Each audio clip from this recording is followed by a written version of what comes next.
I now call the meeting to order at 7:04 p.m. Welcome to ANC 1E's April General Body Meeting.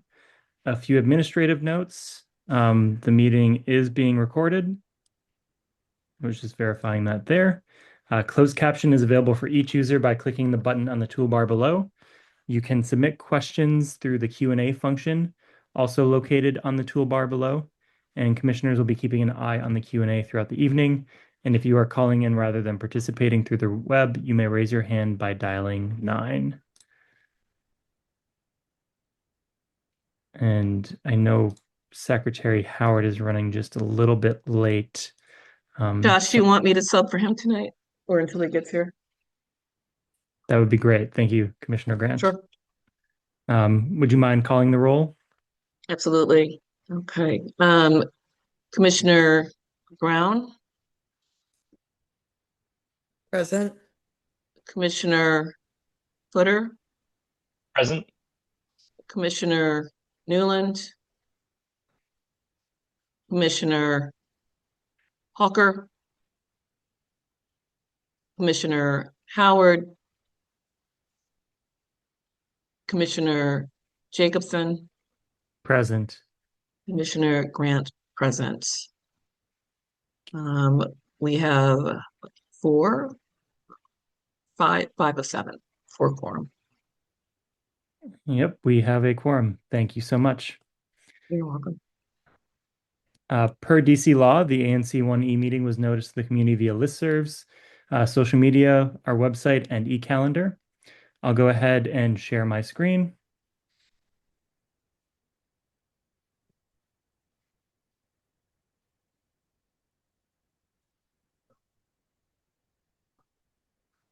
All right, do you all see the PDF?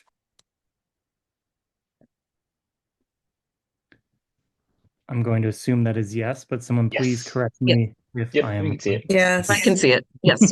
I thought I said yes. So we will be moving through the approval of the agenda. And I will just scroll through so you all can see it.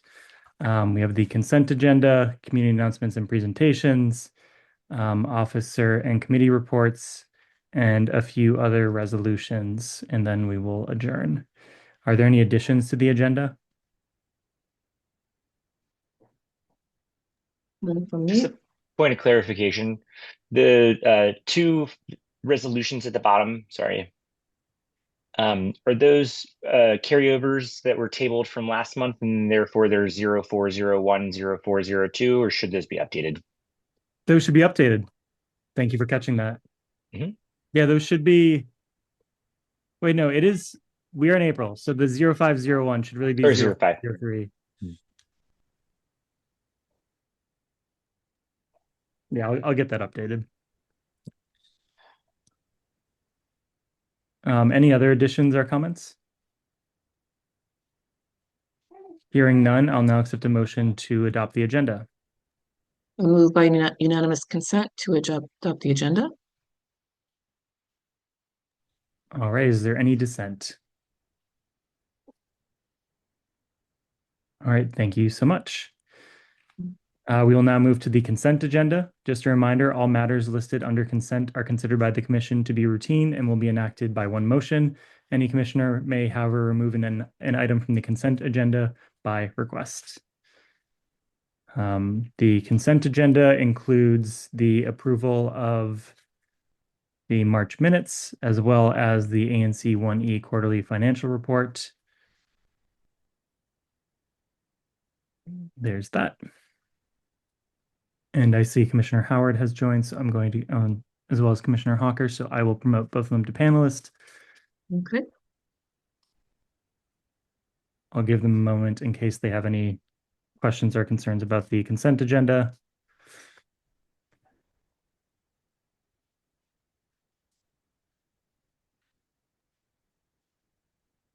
And seeing Just both of them. Oh, sorry, go ahead. Just point of clarification, let the record reflect that both Commissioner Brown and Commissioner Hawker have joined, so our attendance has gone to 6 out of 7. Oh, yep, Commissioner Howard and Commissioner Hawker. Commissioner Howard and Commissioner Hawker, we're just on the consent agenda. Um, any concerns with either of the items listed on the consent agenda? If None not, for me. all right, if I will accept a motion that we adopt the consent agenda. So moved. All right, is there a Seconded. second? All right, the motion has been moved and seconded. All those in favor, please signify by saying aye. Aye. Aye. Aye. Aye. All those opposed? And any abstentions? All right, the motion carries with a vote of 6 in favor of adopting the consent agenda. We will now move on to community announcements and presentations. As a reminder, commissioners and members of the community may use this time to make public announcements, distribute information, or alert the community about issues. We have a special guest tonight, Councilmember Brianne Nadeau. So unless there is any dissent, I feel like we should give her more than the usual 3 minutes.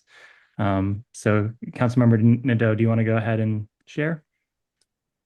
Well, you don't have to share your screen, but you can go ahead and speak. Thank you very much. It's good to be here with you all tonight. ANC 1A, my home ANC. I'm here with my periodic update from the council, and as you might expect, a good chunk of it is about the budget. So the council received the mayor's FY27 budget proposal on April 14th. It was 2 weeks late this year, which is not ideal, but we're making it work. We have been using performance oversight hearings for the past 2 months to examine the work of our agencies, and we're going to review the budget with an eye to maintaining and building in DC aligned with our shared values. We started hearings this week, so I had one on Monday, and I've got one tomorrow and one Friday for my agencies. My committee is the Public Works and Operations Committee. Not as sexy as some of the others, but some very important work. For example, cuts to the Office of Administrative Hearings means that if you have a bad landlord and the Department of Buildings cites them, but it could take years to hear the case at OAH, and nothing can be done about those violations in the interim. The chief judge who testified on Monday reminded us that justice delayed is justice denied, and our civil and adjudicative system is certainly a really important piece of ensuring that our laws are followed. And so it's disappointing to see cuts there again.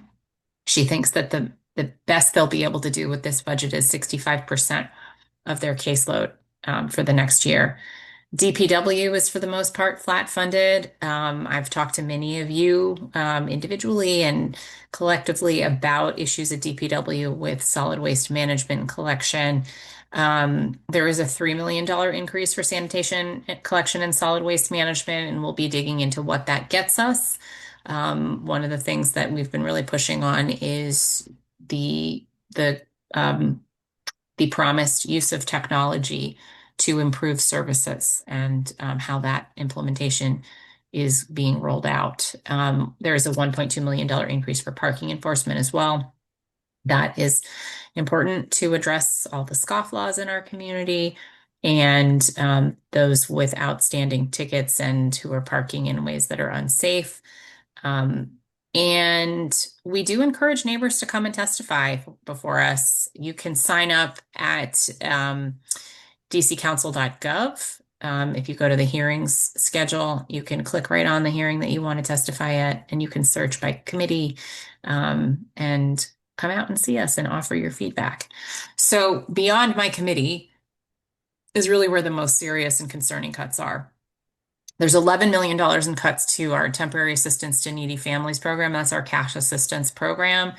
That is not just a cut. That's actually a policy change. They have actually changed people's benefits in order to meet their budget mark, which in my mind is pretty reprehensible because we're talking about some of our most vulnerable residents here. In fact, policies that I put in place as chair of the Committee on Human Services that really modernized our public assistance program and made it more humane and actually supportive are being completely reversed to save money on this program.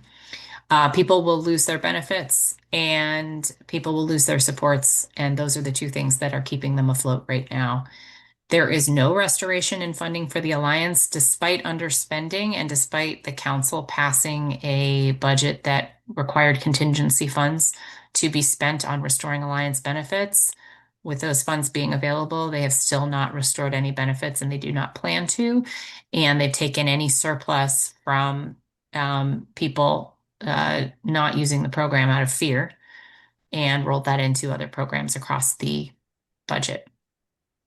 There was a $60 million cut to the Early Childhood Educators Pay Equity Fund. That is the entire program, $60 million. It's a program I helped create, and it's one that's essential to ensuring high quality childcare across the city and accessible childcare across the city. I was in dialogue with the mayor about it a couple weeks ago at her presentation, and she said she doesn't support this program because it doesn't, quote, reduce the cost of childcare, so it's not a priority for her.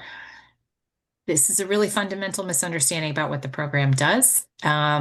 Certainly, if we have been paying higher wages to our childcare workers all these years, these past 3 years, in order to retain them, if we reduce their salaries, we will not retain them. And if we keep their salaries and the centers are forced to raise tuition, that also does not help with the cost of childcare. So this is a backwards move by the mayor, who continues to applaud herself for preserving programs that we've had for about 15 years now, like pre-K 3 and 4, which are very important, but not new and certainly not something that I would applaud as a mayoral initiative at this stage. There's also $25 million in cuts for childcare subsidies.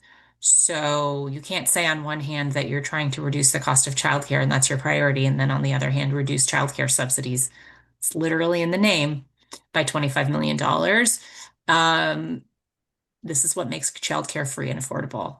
It's also going to put a strain on the childcare facilities that administer these subsidies, because it's also reducing the reimbursement rates for them. Draconian cuts to the Access to Justice Fund. This is what helps our immigrant residents. This is what helps our residents in debt. This is what helps folks trying to access civil justice. There's no funding for new housing vouchers. There's a $1.6 million cut to ERAP. That's our Emergency Rental Assistance Program, one of our really important eviction prevention programs. There's a pause on rapid rehousing enrollments. This is one of the ways that we help families exit homelessness. We will see more people experiencing homelessness if we are pausing rapid rehousing enrollment. What else? Let me try to wrap it up so there's less bad news for you this evening. The Georgia Avenue Bus Priority Project is still funded. There are no changes since the FY26 budget. I am working to close the financing gap of $30 million for Bruce Monroe. So that's the budget. I have a couple non-budget updates. Probably makes sense to just plow on through and then see if there's questions. Okay. Yeah. So yesterday, the council considered permanent legislation on juvenile curfews. I voted against it, not because I don't see a problem with our young people, but because a curfew with nothing else is not effective. It's more of a political fix that actually does more harm than good. I consider curfew policy a failed policy of the past that hasn't been proven to work. But what does work: robust programming for youth, extended hours at rec centers, funding for out-of-school programming, that would be after-school and summer programs, housing for youth experiencing homelessness, support for violence interruption programs, and more support to parents, asking youth what they want and engaging them. That list of programs that I just put out there, all getting cuts in this budget.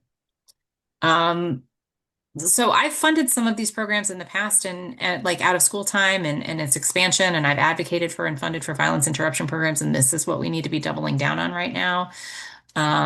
Frankly, there were 2 shootings in this area in the past 24 hours at a time when violence prevention funds are being cut. This does not make sense. I hope that everybody who cares about safety will come out. And the hearing was today on the Office of Neighborhood Safety and Engagement, but you can still submit written testimony. This is the stuff we need to be investing in, rather than slapping a curfew down and saying we've solved the problems that we have with young people. The other really big thing that I want to highlight is the work I'm doing on housing in my final year on the council. There's 3 pieces of legislation working their way through the council. The Committee on Housing has heard 2 of them, and one got its first vote. All of that was last month. The Housing Production Omnibus. Robert White and I introduced this in February. This would modernize, essentially replace the Housing Production Trust Fund with a new, modern, and flexible financing mechanism. And it adds new tools to accelerate housing production and preserve existing affordable housing. So it's called the Housing Opportunity Fund. It has 5 buckets. One is for housing production, and this is housing production all across the city at all income levels, as long as it's meets the fair housing standards. And the idea is get shovels in the ground and get them in the ground everywhere. The second bucket is subsidy for deeply affordable housing, which once we have it built, we can subsidize as long as it's fair market value. And then the third bucket is preservation of affordable housing, just like what it says. That helps developers who want to renovate an existing property and keep it in good use. And then the fourth is supports for tenants purchasing their buildings. So TOPA fund, something more flexible than what we have with the Housing Production Trust Fund now, where it's like a twice-a-year notice of funding. This would actually be rolling so that when a building needs to bid on their property, they can do it timely. And then the fifth is a district land acquisition fund to support housing development and affordability. So I'm super excited about this. It had a hearing. It went well. And this is like, the goal is to unlock new resources and provide flexibility for funding and be honest about how we need to fund things these days, because we kind of keep using the trust fund in the ways that it's not intended to be used in the law. And that's really more evidence of needing to update the law than anything else. Side note, but very relevant, the trust fund was also cut. 2 other bills. My housing target bill, it sets ambitious targets for affordable housing in all parts of the district and updates them every 5 years, making sure that housing targets are met all around the district, not just in some areas. And of course, Ward 1 met our 2025 goal early, yay us, but we want to lead on this and we want to push other parts of the city to do that work too. And then the One Front Door Act, which council has voted unanimously to support at first reading. This is a bill that updates the building code and says that we no longer need to require 2 stairs in a building because we have modern fire protection technology. And what that means is that we can put more units in these medium-sized buildings. And I'm very excited about that. Just a quick update on my bottle bill. We expect the bottle bill, this is the container deposit bill, to create a bottle deposit return here. We expect the Committee on Transportation and the Environment is going to take it up in the next few months. That is the final hurdle, getting through that committee, and then it'll go to the Committee of the Whole. Very excited about that. There were 11 co-introducers, and we just need to keep everybody together to get that done. There is not a substantive update right now about my legislation to establish a neighborhood management authority. That would be for Columbia Heights, U Street, and Mount Pleasant. Just sort of an FYI for you guys. And we want that to be replicable all across the city, but now it needs to go through Fruman and Allen because McDuffie has departed and his committee was whatever. I can't think of the word right now. Dispense with, not the right word. Disbanded? Disbanded, thank you. Okay. Thanks. It's been a long day. Quick note, if you want to hang with me in person, my next Brienne on Your Block is Thursday, May 14th, 6 to 8 p.m. at Emmy French Corner, which is at 1250 U Street. It's right near the Metro at 13th and U, and it's where the old Starbucks was. So that is my update. If there's time, I'm happy to take questions at the direction of the chair. And I thank you for the opportunity to be with you. Thank you for the update, Councilmember Nadeau. I will open the floor for questions. So if folks have questions, please raise your hand. And really appreciate you being here. Commissioner Howard, go ahead. Thank you, and I apologize for not being on camera. I'm driving back from my day job, trying to get home to a computer. But Councilmember, thank you so much for the update. Just 2 quick questions. One is, like I understand the city's being forced to adopt a lot of cuts because of what's going on in the federal government and other factors. What are, like, I think as we go in and try to oppose some of these cuts, what how do we what can we put forward as ideas for to match? We got to find that revenue somewhere. And then secondly, on the bottle bill, like there's been some concern from local businesses, particularly about their capacity to store, just practically how that would work for some of the smaller businesses. And I just, I don't have any. I'm learning more and more about your bill. Would love to hear kind of your thoughts on that as well. Sure, I'll go in reverse order. So, the the way the bottle bill works is that if you sell it, you have to take it back, more or less. But there's some exceptions. Um, On-premises consumption does not count. So if you have a sit-down restaurant, you don't have to collect any containers. Um, if you are less than 2,000 square feet, you also don't have to collect containers. However, there is a very generous handling fee for anybody who wants to do that. We do expect, and we designed it this way, that some businesses will choose to collect even though they don't have to because they would like that money. And what they could do with that money is set up a reverse vending machine, which is essentially just people pop their bottles in, they get a coupon, and then they get the money at the front of the store or they buy something more often because it's not a ton of money, right? So, totally hear that. We spent a lot of time talking with small businesses in the formulation of it, and happy to talk directly with anybody who has specific concerns on it. But we try to be really thoughtful about that. What happens most often is that people return their containers where they shop. So that's why grocery stores tend to be a typical drop-off spot, markets, etc. And a lot of times those entities choose to have the reverse vending machine. They don't have to. Um, the distributors are the ones who are going to run the entire deposit program. And so those are also the folks that supply markets and stores with their product.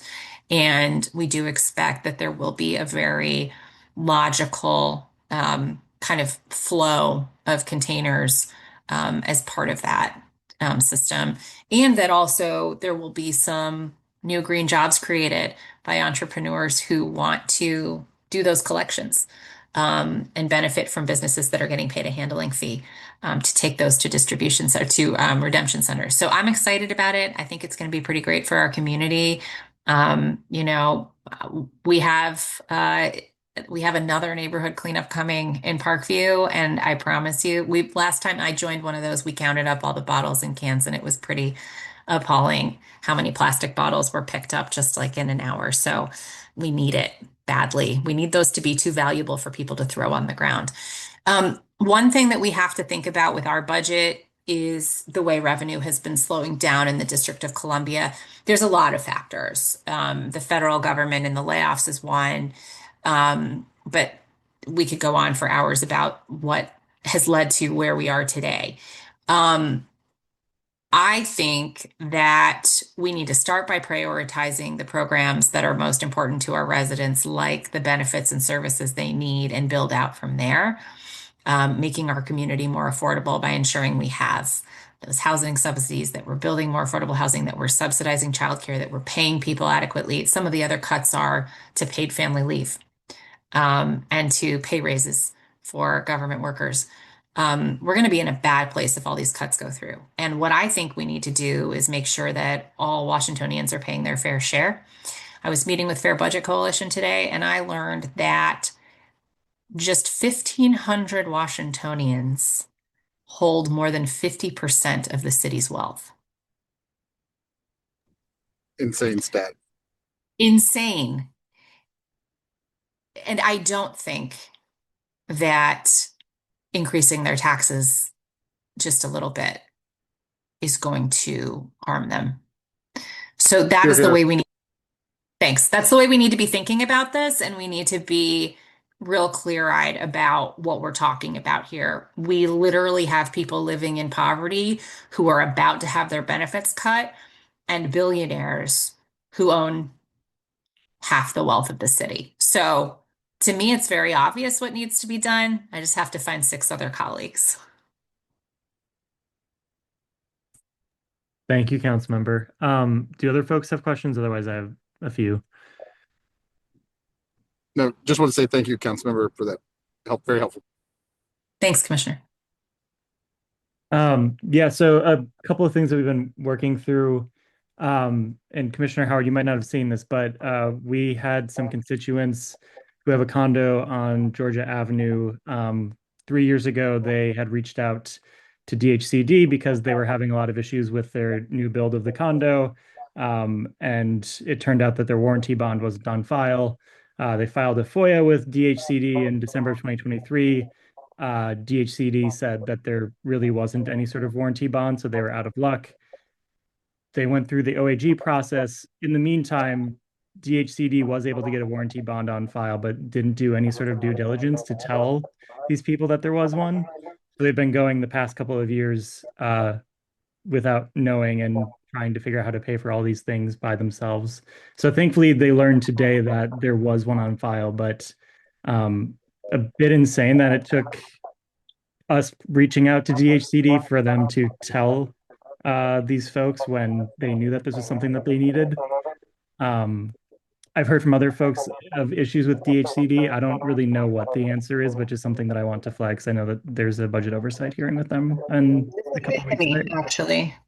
Sorry, what'd you In the say? house this happened to me in the house that I had to vacate in Kenyon Street, in Commissioner Brown's SMD. When we found the issues with our house, they hadn't filed the warranty bond either. They also went out and got it.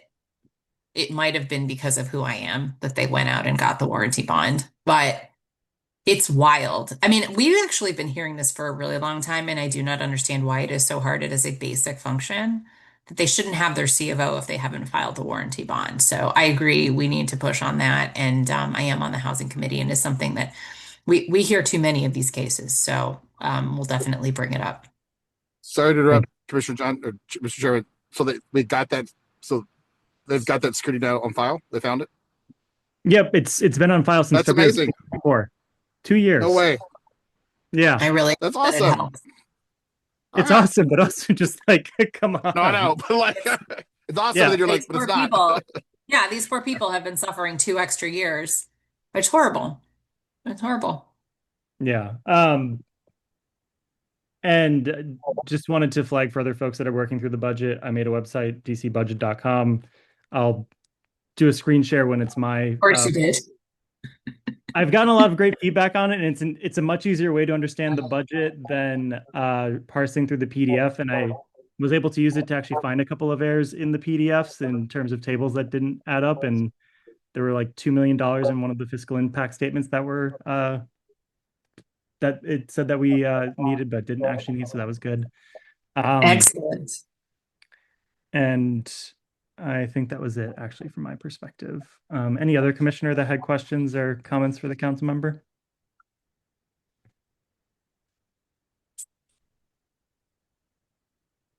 All right. Well, thank you again, council member, for the updates. Thank you for pushing on the one front door bill, and thank you for your work on Bruce Monroe and trying to find the money to make that happen sooner. So really appreciate that.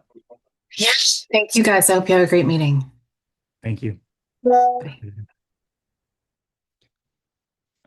Up next, we have Enrique Lopez from the Mokers. I'm going to go ahead and promote Enrique to panelist.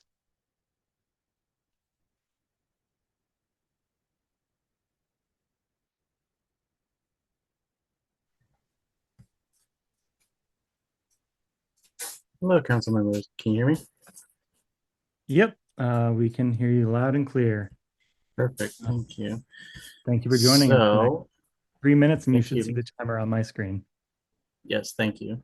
So, primarily, I wanted to share some public safety updates that the council member previously alluded to. So, as some of you are aware, there was a shooting that unfortunately turned into a homicide in the 600 block of Kenyon Street, which is in 1E. Actually, additionally, a few hours ago, MPD shared an update that an arrest has been made in connection to the homicide, which is good news. Additionally, related to this, but while not occurring within 1E, that I think that everyone should know, be aware that the child of the victim was subject of an Amber Alert early on today, but like good thing that the boy has been found by MPD and reunited with family, which is good news. So just to make you aware of these public safety updates as they are going on around, but since I want to end my overall updates on a more positive note, I wanted to bring up as well as I have mentioned previously in last month's meeting, the Mayor Spring Cleanup is again this Saturday, April 25th, starting at 10 a.m. at Banneker Rec Center on Georgia Avenue, extending invitations to all ANCs and all participants that are on this call as well. And as an extension of Earth Day today. Hopefully, the weather cooperates with us and will not rain during the event. So, the National Weather Service says that it will rain after 2 p.m. So, hopefully, that is correct and will not be a washout for us. But again, encouraging you um, to join. So, that is overall the end of my updates. I yield my time. Thank you. Do commissioners have any questions for Mr. Lopez?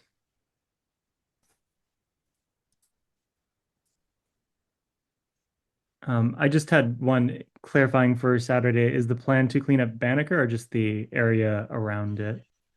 Starting at Banneker itself, since the place is very heavily used and there is continuing endemic issues of littering in the area, but then as well, since hopefully we have around, well, a little over 100 people that have so far registered for the event through the Eventbrite. We will be dividing into troops as well. So ideally, make it easier for people. 10 groups of 10, and then we would spread out throughout the area. Hopefully, some people, the plan is to go through U Street, T Street, heading up north through Georgia Avenue as much as possible, given the time frame. So, like I said previously, hopefully it'll just be cloudy during the time. So, but that is the plan to start at Banneker and then spread out.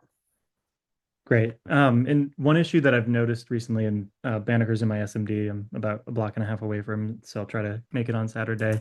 But the trash bins will be emptied, but the trash bins are emptied infrequently enough that trash is then put on top of the trash bins. But when the trash bins are emptied, the workers who are emptying the trash bins don't deal with the trash that's directly on top of the bin.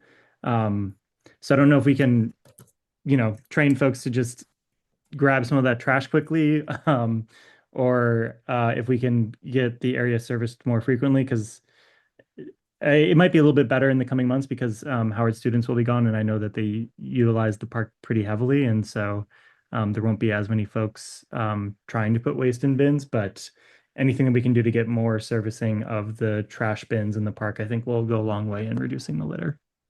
Yes.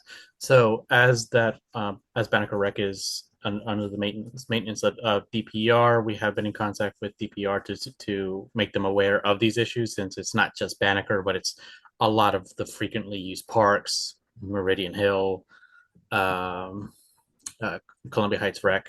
There's a whole bunch of places that have these same issues. So we are trying to figure out the best possible way that we can address this, as summer is coming around the corner. So people will definitely be heading to the recs, and definitely we don't want to have such issues arise and when these places are being heavily used.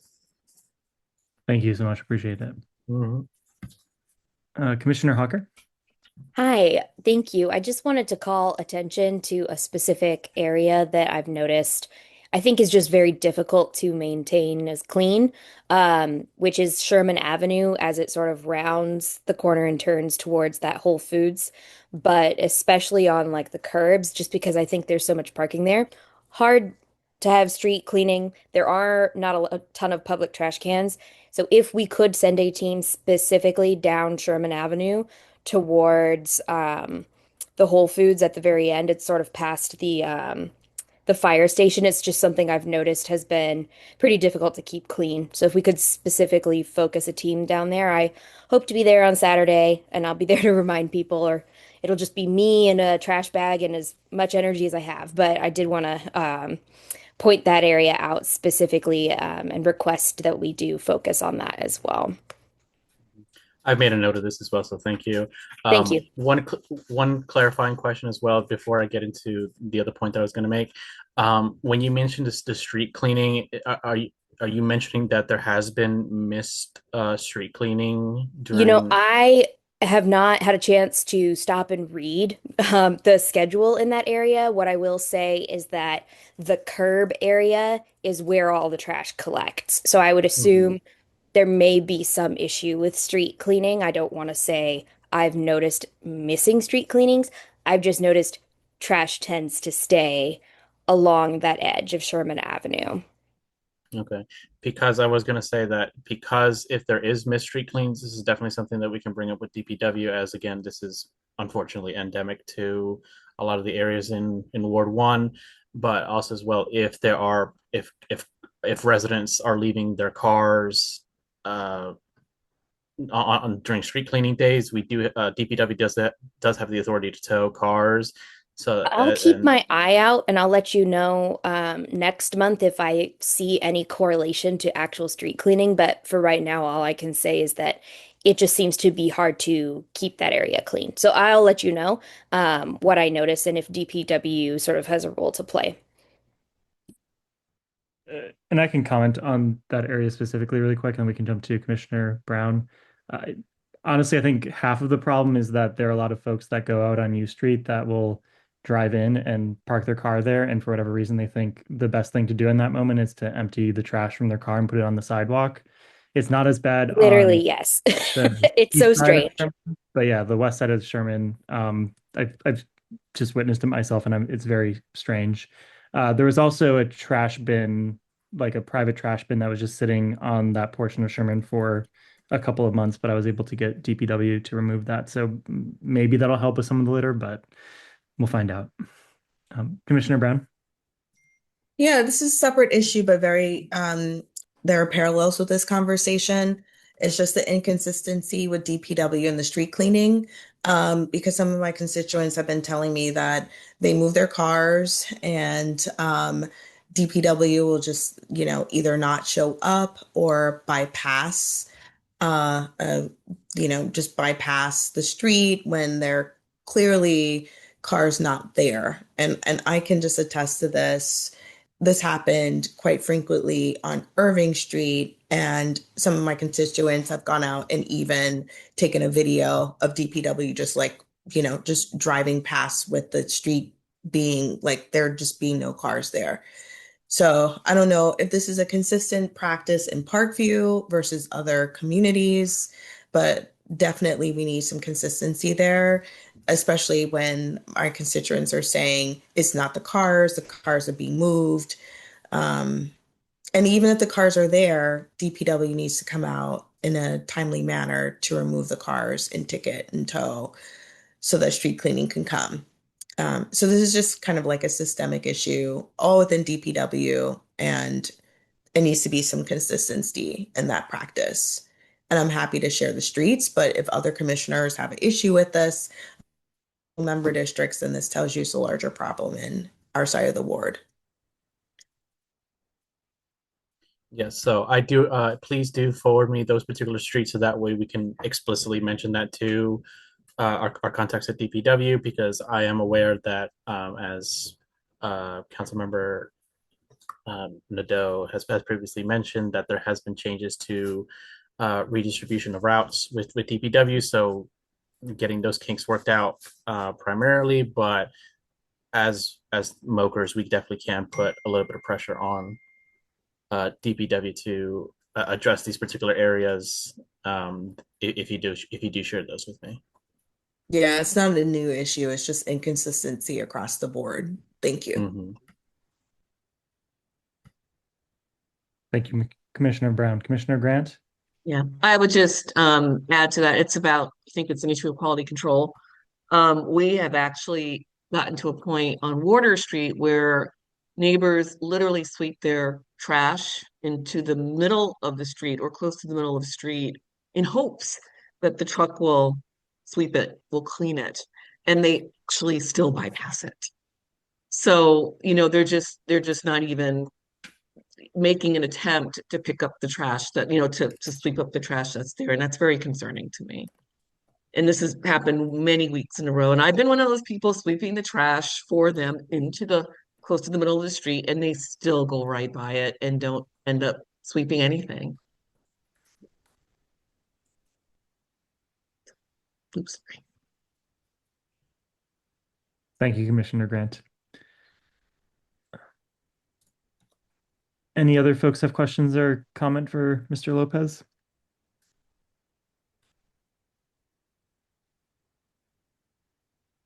All right, Mr. Lopez, thank you so much for joining us tonight. Hope you have a good rest of your day. Thank you, commissioners. Next up, we will move on to commissioners. Commissioners, does anyone have any announcements that they would like to make? I do, yes. Go for it. Okay, great. Thank you, Commissioner Jacobson. This afternoon, I met with Madison Neiman of the Community Builders, as well as representatives from DC Housing Authority, Warren Campbell and Siobhan Davis, William Chin from DempEd, and Justin and Gia from DPW to discuss the dumping that's been going on around the Park Morton construction site in the alleys of Warder and Lamont. It's really bad, and it's happening on the inside of the fence where people throw the trash onto the construction site, and they also leave trash outside of the fence of the construction site. So we talked about the jurisdictional issues to determine lines of responsibility so that we can deal with the dumping. And I learned that apparently when the community builders signed the contract, they assumed responsibility for the site. So they actually have site control, even though the land is owned by DCHA. So as long as the construction is going on, they are responsible for this. So we worked on ways to try to resolve the trash problem and determined that there might be the possibility to get some cameras after demolition and also add signs that say no trespassing, no dumping, and the areas under surveillance after the vertical construction is underway. So we are also looking into having the site monitored by DPW for the trash that takes place on the outside of the fence. And I also asked about rat abatement, which they will also start to do it as well. But neighbors also have the opportunity to do that through Department of Health. So progress, we'll see what happens. I think that it's ultimately a behavioral change. And I was one of the other commissioners, and I have talked about this, and sometimes it requires a conversation. And I know Councilmember Nadeau has also had such conversations with members, with some of her constituents on Lamont. And to the extent that I know of some of those households, I'll also start to have conversations and look into the possibility of providing trash bins if that's part of the problem. Thank you for that update, Commissioner Grant, and all the great work that you're doing there. Having a lot of issues with trash these days. Any other commissioners with announcements? I have a couple. I mentioned the DC budget website. I'll just share my screen quickly so folks can see what's out there, and you can play with it later if you'd like. But this is something where I was getting annoyed with having to parse through all of the PDFs that contain the budget, and it's kind of hard to understand what is happening. So I made a website where you can filter, look at different vacancy rates in terms of employees at an agency. You can drill into a particular agency and look at their budget and staffing trends and get all the same information that's in the PDFs. And then I link out to the committees so folks can see which committees have jurisdiction over different agencies. And then there's a page for the hearings just so there's one place you can go to get into LIMS and sign up for the different hearings that are coming up. I'll also announce that unfortunately Commissioner Newland will be vacating his seat in the next couple of weeks. Him and his family had to move out to Maryland, unfortunately, which means we'll have another seat opening up in 1E05. So there'll be an opportunity to fill that before petitioning starts for the next term. So if anyone knows anyone that's in that district, please let them know that that will be occurring, and we're looking to get another commissioner in that seat so it doesn't go empty for 6 months. Really appreciate all the work that Commissioner Newland has done over the years. He's been a great partner, so he'll definitely be missed on this body. Any other announcements or questions from commissioners? If not, I'll go to members of the public. If you have an announcement that you'd like to make, feel free to raise your hand.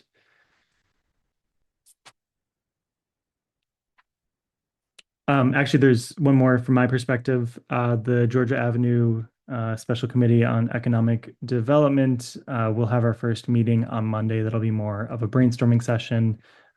Still need to get the Zoom link on the calendar on the website, but that'll be happening next Monday.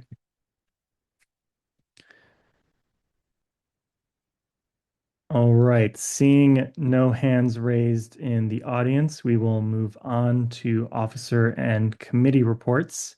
Chair Jacobson, just real quick. Yep. Is this Monday meeting only for members of the committee, or are members of the public also invited to attend? Oh, it's a public meeting of the ANC, so all members of the public and other commissioners are welcome to attend. Just wanted to double check. Thank you. Yep, yeah, of course. Thanks for asking.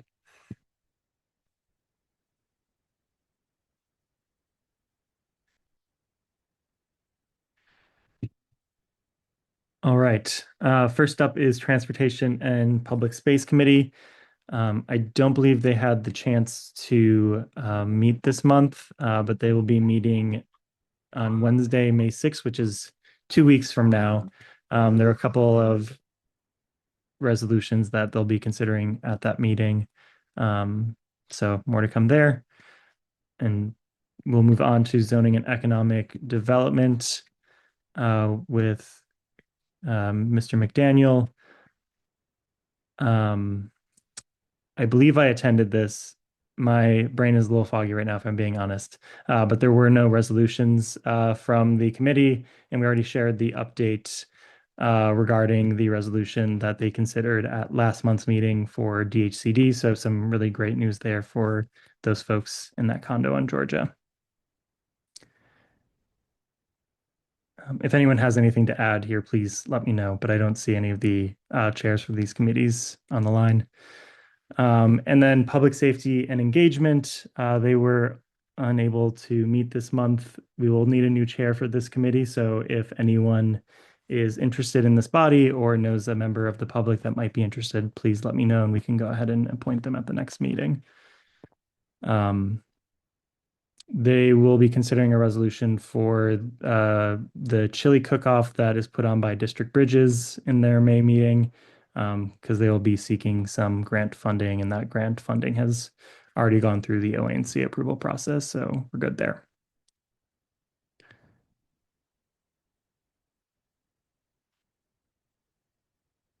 I know there's a whirlwind of updates. Any questions or comments on any of those before we move on to other official business?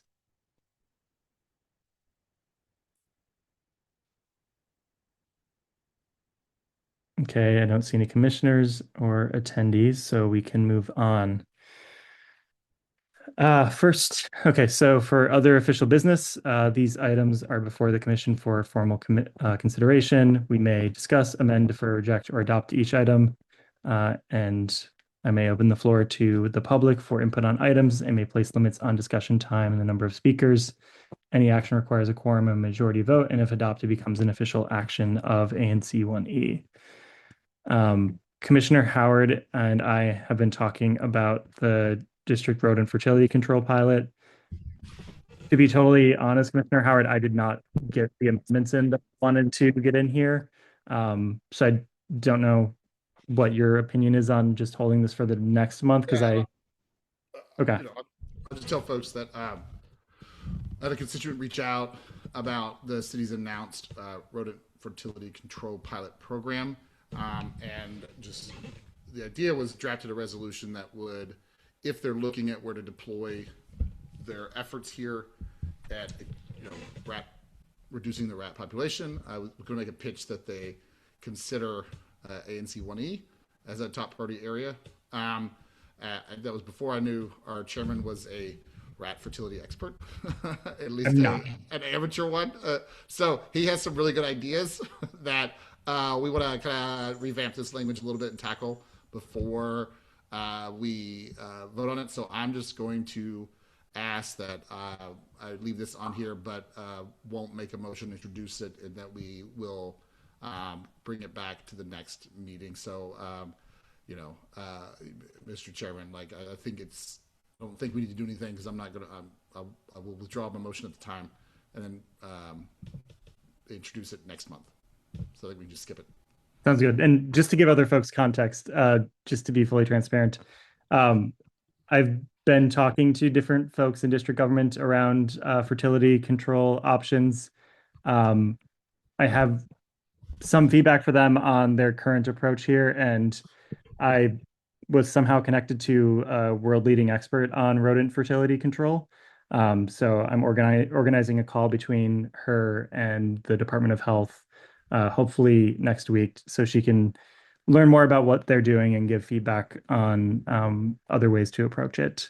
So hopefully we can get... Congratulations on such a niche connection. It was really strange because my friend said, I was talking to my friend about rodent fertility control. And he's like, I think I know someone that you could chat with. And he connected me to her, and I looked her up, and I'm like, oh, she's like one of the most cited people in the world on this. That is very strange, but I'll take it. Any other questions or comments on that before we jump into the next resolution? Okay. The next resolution is providing for the consideration of improvements to the Parkview neighborhood sign and beautification of its surrounding public space. That is 0402. I don't know if you had a version that you wanted to share, but otherwise I can keep my screen shared if that's okay with you. That's it. This is, and again, before I formally make a resolution, because this is in Commissioner Brown's district and she has a lot of experience in this area, I want to defer her expertise as well.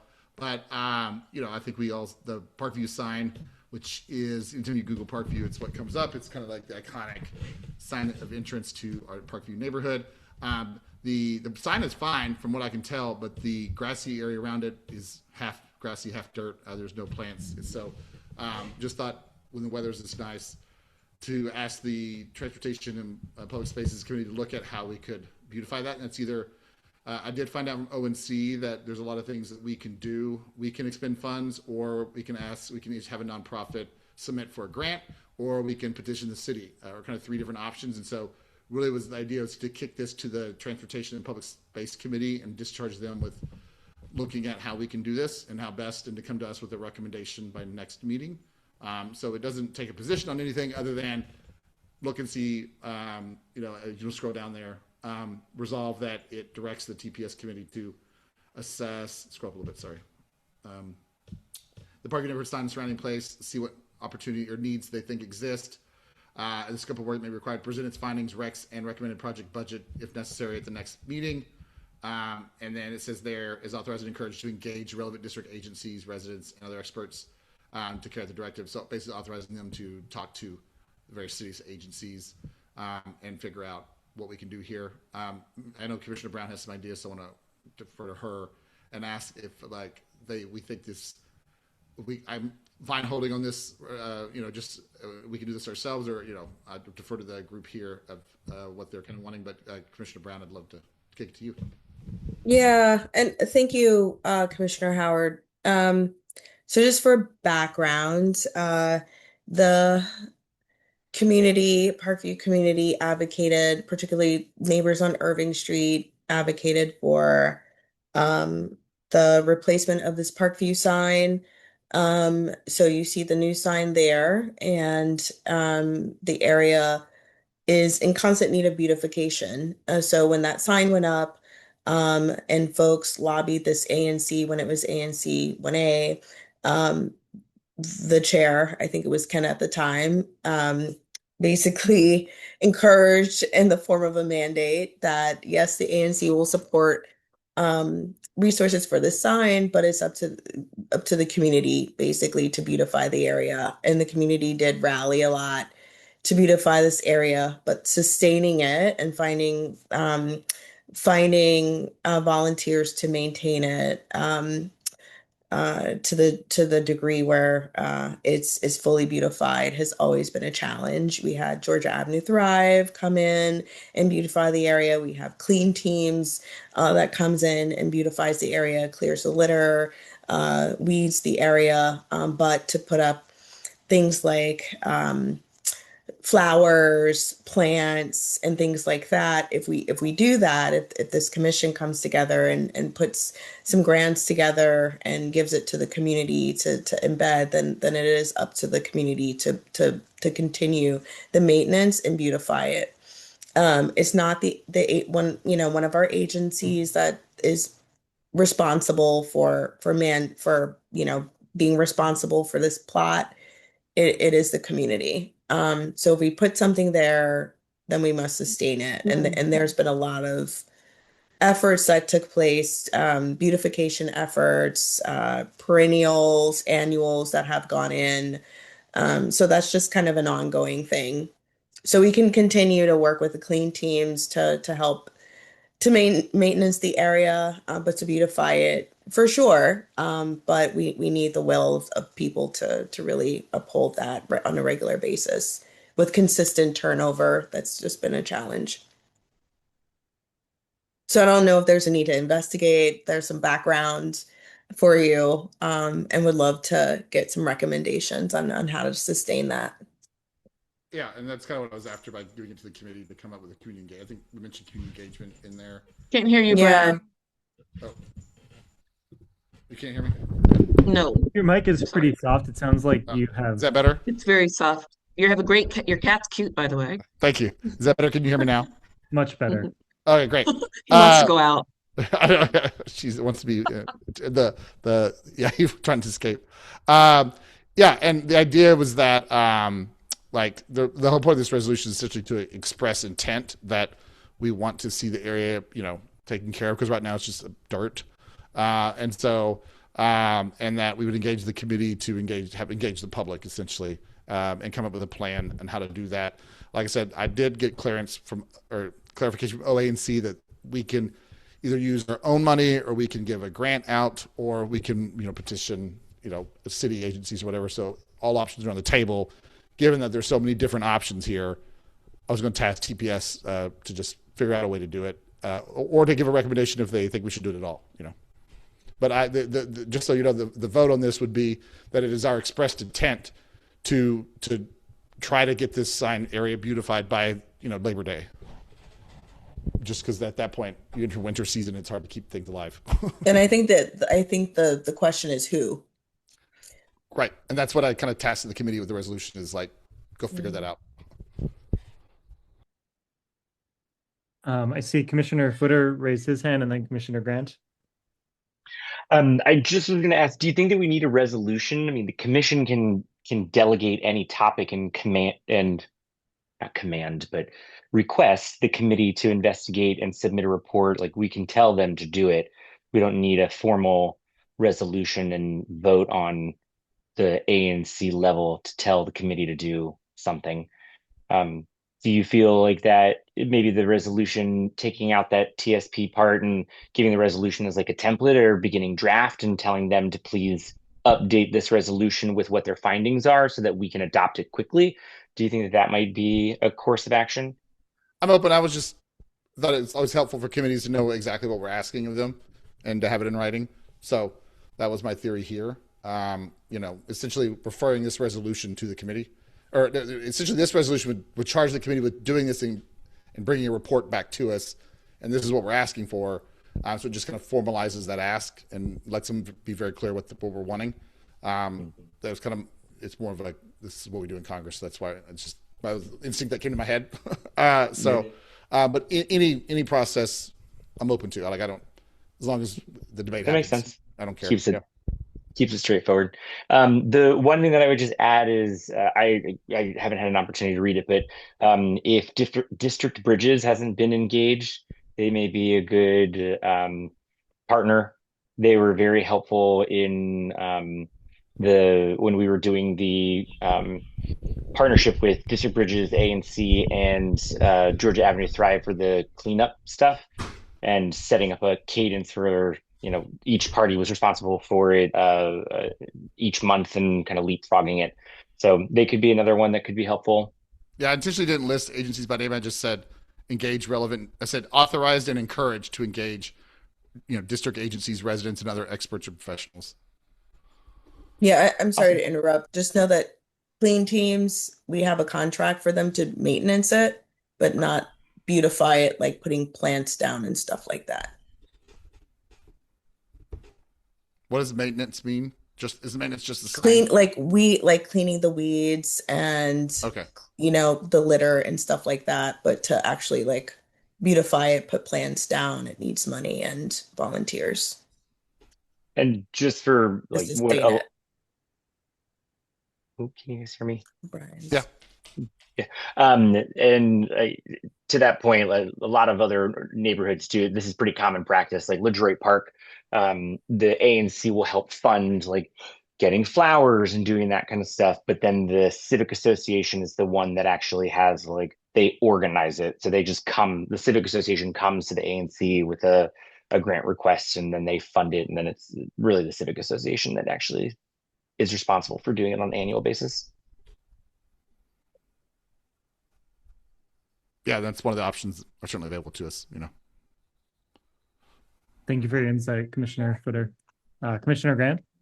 Yeah, just following on to Commissioner Brown's comments and Commissioner Footer's comments. One of the things that we used to do for that space is have a planting that was basically a refresh of the flowers for Earth Day.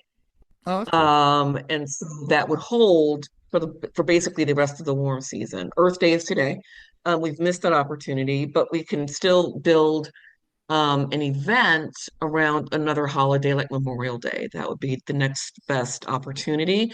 I do know that there is interest in beautification. We have a great neighbor. His name is Patrick, who wrote me recently with interest in beautifying the tree boxes on Water Street. I've been in conversations with Commissioner Jacobson to also potentially partner with Georgia Avenue Thrive and the Georgia Avenue Main Streets, and using our ANC to fund some of these more neighbor-led efforts, because I suspect that there are a number of neighbors who would love to beautify park, the Georgia Avenue Parkview sign space, but as well as the tree boxes on the interior at Water Street. We're seeing it kind of taking kind of getting some momentum around other people beautifying the tree boxes on their own. So I think we should take advantage of that interest and that activism and just maybe put a call out to neighbors to ask, hey, who wants to be involved in this? And go from there. I don't think we have to really complicate it. I think there's a lot of interest already and enthusiasm. Mm. Thank you, Commissioner Grant. Sure. So it sounds like we're generally supportive of having the committee look at options here. So I'll formally move to adopt this resolution, Mr. Chairman. Second. All right, we have a motion that's been moved and seconded. The motion is to adopt the resolution that we just presented as written. All those in favor, please signify by saying aye and raising your hand. Aye. Aye. Hi. All those opposed? And any abstentions? All right, with that, the motion carries with 6 votes in favor and 0 against and 0 abstentions. Thank you so much, Commissioner Howard, for your work on this. Thank y'all. I didn't realize there was so much expertise on this issue. So thank you. And we're one of, yeah, as Commissioner Grant mentioned, one of the things that we're going to want to talk about as a economic development committee is to talk about beautification of Georgia Avenue, because that might help Georgia Avenue thrive, for lack of a better word. So might be able to include some of that in our discussions. Up next, we have one other resolution from Commissioner Howard directing the formal exploration of erecting a second Parkview neighborhood sign. I'll go ahead and share my screen. And I see now why you wrote 0501 instead of 0403. So, yeah. So this is just to kind of preview and get advice. It doesn't have to be necessarily at this meeting, but while I was thinking about this, if you come down Park Place, and where Park Place splits and turns left or goes right to Rock Creek Church Road, there's a beautiful little green space there that has pretty much nothing on it but a couple trees. And I just got to thinking, there's that Parkview sign there. How cool would it be to have, oh, look at that. Yeah. So how cool would it be to have a Parkview sign at the other entrance, just like the iron one there? And it's just like a perfect, cute little spot for, it's right there. Yep. Yeah, right there. And so not wanting to jump too ahead of my skis there, wrote this resolution to, again, charge the TPS committee with looking into it.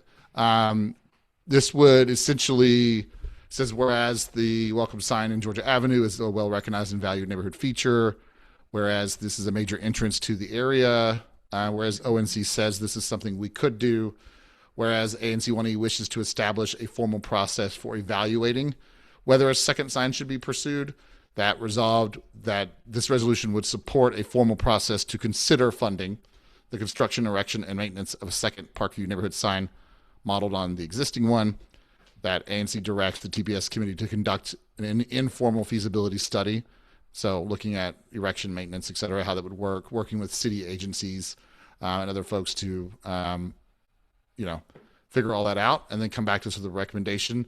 I didn't want to make anyone vote on that on this call because I would love feedback over the next month or so, and we can even maybe give this to the committee to look at and give us advice. And then again, Brian, this is how I'm used to doing things. So it was like to tell the TPS committee exactly what to do and by when, and then to bring it back to us formally, just so that, clarity is, I think, always good. So, Mr. Chairman, I defer to you how to handle. I'm not going to introduce it formally, but just wanted folks to be able to kind of know that, I know there's a lot of competing priorities and funding issues right now, and city budgets, and we've got, I think ANC 1E has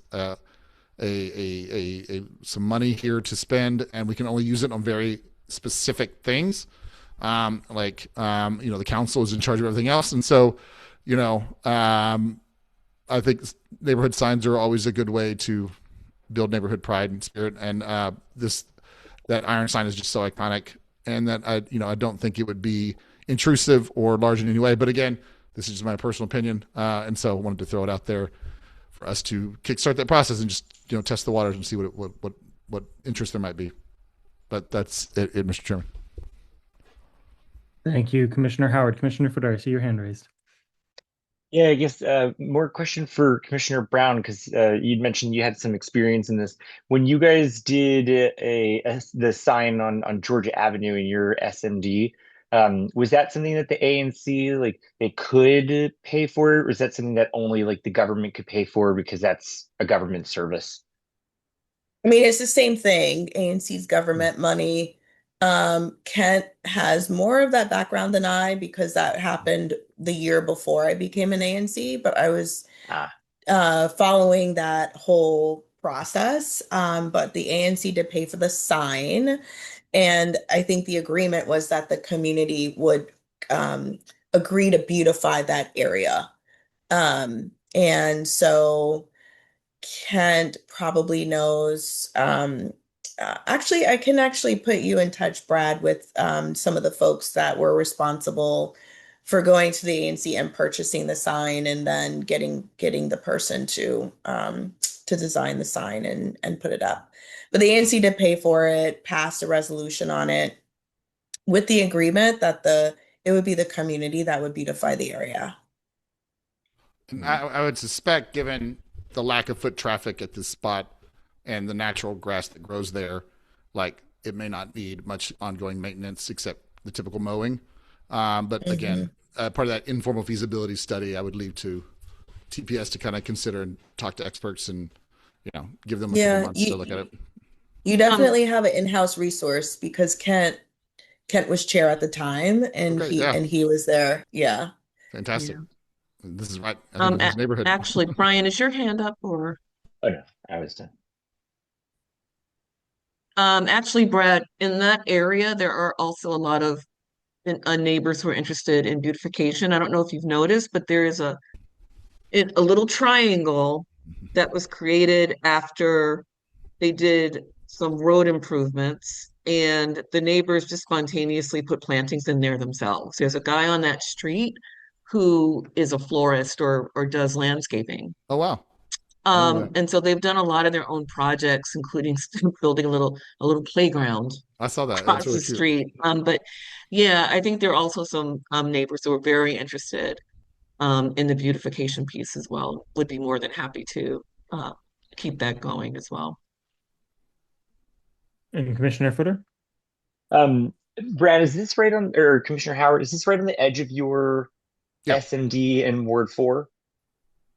No, it's in Ward 1. But I'm sorry, you're just on the edge. Like, is it right? Yeah, so is Ward 4 right over there? Yeah, so literally Parkview is to that left and the right from that where that triangle is you on screen.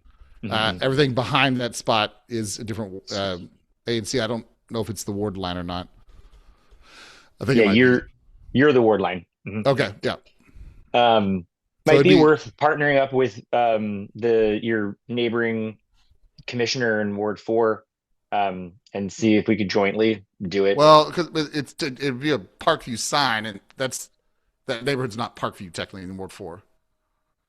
Parkview ends at Rock Creek Church Road and Park Place. Gotcha.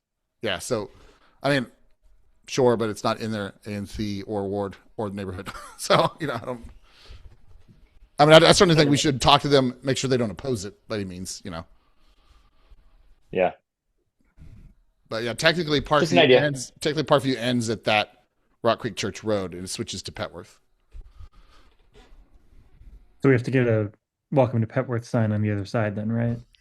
They can do it across the street there, the other way, opposing traffic. But yeah. For the record, I would need to double check the exact digits, but we have roughly $53,000 in the bank and haven't spent any since we doled out the grants late last year and aren't on track to spend anymore. So, and according to the grant, but according to the OANC, they said that ANCs who have erected signs previously usually spend about, she said, $6,000 to $8,000, just to put it in perspective. I don't know if that's true here, just because I think my idea is just a simple iron sign, but custom iron, it's not cheap, but it wouldn't be like that area just so naturally pretty. There wouldn't have to do much, planting of stuff outside that. And, an iron sign doesn't typically take up a lot of green space. So yeah, like right there. Yeah. So I guess there is a little dirt there from people cutting that corner and walking on it instead of walking on the grass, instead of walking on the sidewalk. We'll blame that on Ward 4 residents.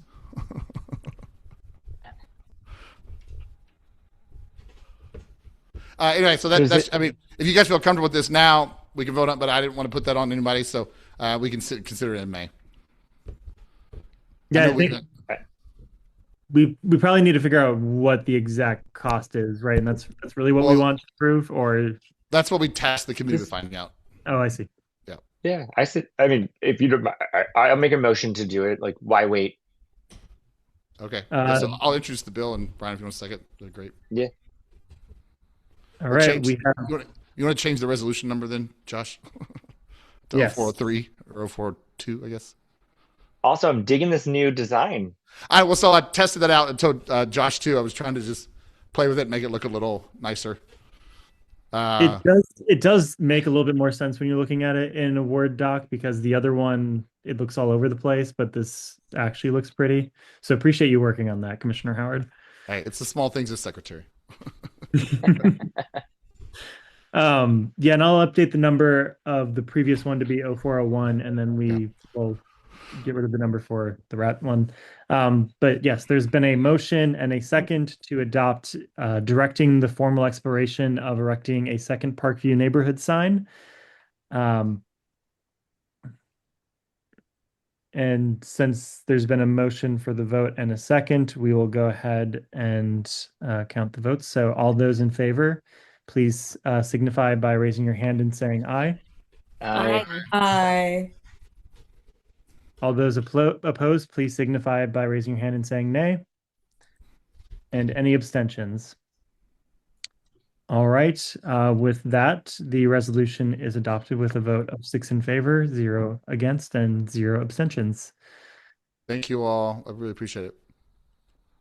Thank you all for the work that you've been doing on these resolutions.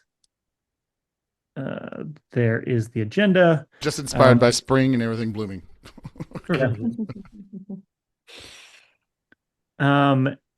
And that is it from my perspective. I guess forgot to say this, but I meant to thank you all for the care package that you sent me and Isabella. I have a nice picture of baby Cole with the onesie, so thank you so much. Really appreciate that. Congratulations, Josh. Congrats. Yes. Thank you. It's been a fun almost 8 weeks. Yeah, something like that. Tell Cole there's now a seat open in one. Yeah, if you want to move him. I don't think he's ready to move out yet.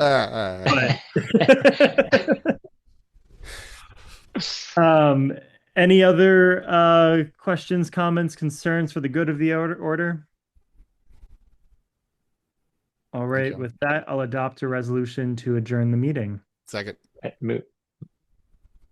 All right, all those in favor of adjourning, please signify by saying aye. Aye. Aye. All those opposed, please signify by saying nay. And any abstentions? The motion carries with a vote of 6 in favor, 0 against, and 0 abstentions. Thank you so much, everyone. Appreciate the efficient meeting and have a good rest of your night.